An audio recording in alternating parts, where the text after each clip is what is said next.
Bonjour à tous. Je m'adresse à vous aujourd'hui pour vous inviter à une marche citoyenne qui aura lieu à Montréal le 18 novembre à 13 h.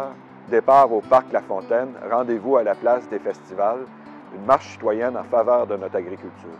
Les dernières ententes signées par le Canada ont fait mal à l'agriculture du Québec, notamment au secteur laitier, par les concessions que le Canada a fait dans ces ententes-là. Mais il y a d'autres enjeux qui concernent l'agriculture aussi. Les règles de réciprocité des normes québécoises. Au Québec, on s'est donné des normes sévères pour protéger notre environnement, la qualité de l'air, la qualité de l'eau. Au niveau sanitaire et au niveau de la salubrité également, on a des normes sociales exigeantes. Quelques exemples. Les salaires, par exemple, payés au Mexique ou en Amérique du Sud varient entre 1 et 3 $ de l'heure, alors qu'ici, c'est 12 $ de l'heure et plus.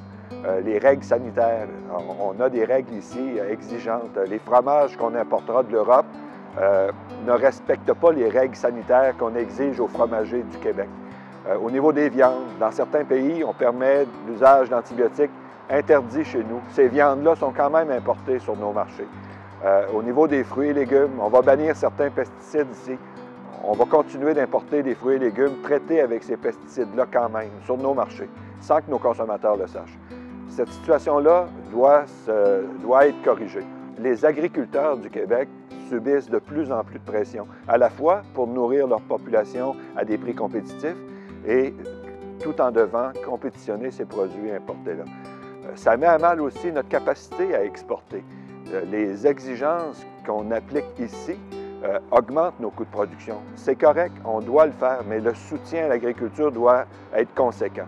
Alors pour ces raisons-là, les agriculteurs du Québec, les citoyens du Québec vont marcher ensemble le 18 novembre de façon solidaire et citoyenne pour interpeller les gouvernements sur cette situation-là et sensibiliser à la fois la population et les acteurs du système agroalimentaire québécois. Alors, c'est un rendez-vous important, peut-être une marche historique. Une première fois, les agriculteurs du Québec et les citoyens du Québec marcheront ensemble.